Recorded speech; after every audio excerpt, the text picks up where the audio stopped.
السلام علیکم دوستانو، په خیر راغلی یو ځل بیا زموږ چینل ته. امید لرم چې ټول به روغ جوړ یې. دوستانو، نننۍ ویډیو مو د ټیلیګرام اپلیکیشن په اړه ده چې د ډیرو ملګرو غوښتنه هم وه چې د دې اپلیکیشن په اړه معلومات راکړئ چې دا څنګه اپلیکیشن دی او څنګه ترې استفاده کولی شو. نو دوستانو، راځو د دې اپلیکیشن په اړه معلومات در سره شریکوم. ملګرو، دا ټیلیګرام اپلیکیشن یو واتساپ ته ورته اپلیکیشن ده چې په دې کې مونږ خبرې اترې، میسیجونه، فایلونه او داسې نور ډاکومنټس او ډیټا یو بل ته سره په اسانۍ لیږلی رالیږلی شو. ملګرو، واتساپ سره د دې فرق دا دی چې که چیرې مونږ واتساپ ډیلیټ کړو یا موبایل ته سافټویر وکړو بیا واتساپ ډاونلوډ کړو، نو که چیرې مونږ بیک اپ نه وي کړی نو زمونږ ډیټا له منځه ځي او هغه ټول میسیجونه له لاسه ورکوو، بیرته لاسته نشو راوړلی. خو ټیلیګرام اپلیکیشن بیا داسې نه ده. په ټیلیګرام اپلیکیشن کې زمونږ هر میسیج په مستقیمه توګه، هر فایل، هر ډاکومنټ په مستقیمه توګه ځي، هغه د ټیلیګرام په کلاود کې ذخیره کیږي. که مونږ د ورځې 10 ځله هم ټیلیګرام ډیلیټ کړو بیا یې انسټال کړو نو زمونږ ډیټا خوندي وي. نو راځو د ټیلیګرام اپلیکیشن انسټالوو چې دا څنګه انسټالیږي او له کوم ځای څخه به انسټال کړو. د دې دپاره به راشئ تاسو پلی سټور ته. پلی سټور په سرچ بار کې به سرچ کوئ ټیلیګرام.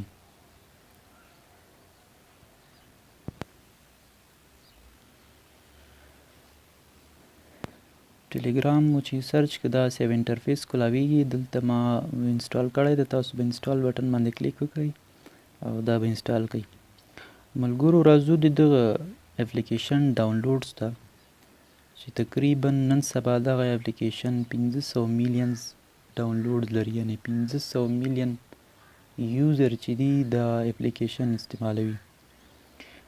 ملګرو، د دې دا ډاونلوډز او یوزرز په هغه وخت کې زیات شول، تقریبا د دې 5 میلیون 10 میلیون ډاونلوډز مخکې کله چې واتساپ کمیونټي خپله پالیسي چینج کوله، بدلولی، نو ډیرو خلکو، ډیرو واتساپ استعمالونکو هغه پالیسي کې ورسره موافق نه و، نو هغه خلکو واتساپ ان انسټال کړو، د دې پر ځای ټیلیګرام انسټال کړو. ټیلیګرام مو چې انسټال کړو بیا راشئ په اوپن باندې کلیک وکړئ. چې اوپن باندې کلیک وکړئ دغسې یو صفحه کولاویږي. ټیلیګرام the world's fastest messaging app, it is free and secure. راشئ په دغه start messaging باندې کلیک وکړئ. دلته د نمبر غواړي او هغه ځای چې کوم ځای کې تاسو اوسیږئ هغه نمبر او هغه کنټري به ورته سلیکټ کړئ. اوکې، ورپسې چې هر هیواد کې اوسیږئ دغلته به کلیک وکړئ. هغه ځای نه به خپل هیواد، زه فی الحال په پاکستان کې یم نو پاکستان صحیح ده.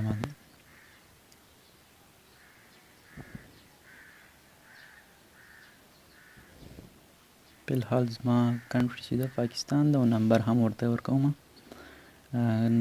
نمبر ورکولو نه مخکې چې په کوم هیواد کې اوسیږئ د هغه کوډ باید دلته انتخاب کړئ، یعنې دلته چې کلیک وکړئ یا یې ولیکئ ورته. نو زه پاکستان کوډ تیار شته.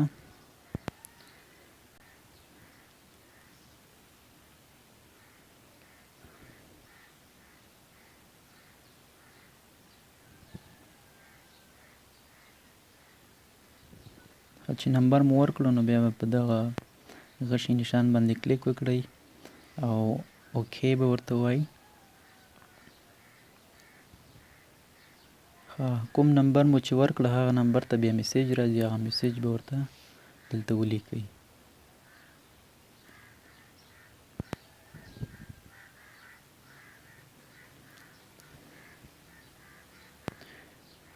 دلته به راشئ بیا په کنټینیو باندې به کلیک وکړئ. کنټینیو نه وروسته الاو تقریبا دغه ټیلیګرام یو ځل مخکې ما هم فعال کړی و چې دغه ملګري سره ما میسیج هم کړي دي. ګورئ هغه میسیج چې کوم ما کړي ټول په هماغه حال باندې پاتې دي، یو هم نه ډیلیټ شوی ده او نه خراب شوی ده. دې نه وروستو راځو د دې په اړه معلومات ګورو چې دا کې څه معلومات دي او څنګه استعمالولی شو. دغه زموږ پروفایل ده او لاندې دا زموږ پروفایل شو. سیټ پروفایل فوټو، تاسو کولی شئ له دغه سیټ پروفایل فوټو نه یو پروفایل ته پکچر هم انتخاب کړئ او لاندې موږ سره یوزر نیم ده، نن ده، بایو، ورپسې نوټیفیکیشن ان ساوندز دي. دغه سیټینګ ده چې تاسو په خپله خوښه ځان ته برابرولی شئ. هیلپ کې موږ سره آسک کوېسچن ده چې په اړه چې تاسو مثلا یو سوال لرئ یا کوم پرابلم لرئ، مشکل لرئ، دغه څخه پوښتنه کولی شئ. بل لاندې موږ سره ټیلیګرام FAQ ده. FAQ وايي frequently asked questions. دا هغه سوالونه دي چې له دوی څخه بار بار شوي دي، دوی ورته د هغو جوابونه همدلته پخوانه پیسټ کړي دي. تاسو کولی شئ د دې ژنه چې هر څه رقم مشکل وي په هغه باندې کلیک کوئ. مثلا how secure is telegram، په دې باندې کلیک کوم، ما ته دغسې یو صفحه کولاویږي، ټول هغه د سوال مطابق کوم جوابونه چې دي دلته پراته دي. نو دلته frequently asked questions وایي چې دا بار بار خلکو کړي دي. نو دا اوس موږ د ټیلیګرام د انسټالولو او فعالولو طریقه انشاءالله په نورو ویډیوګانو کې در سره معلومات شریکوم چې دې ته به له واتساپ څخه څنګه ډیټا دلته راوړو، خپل چټس چې دي، میسیجونه، فایلونه، خبرې اترې، هغه څنګه دلته راوړو او همدارنګه نور کار به هم پکې کوو.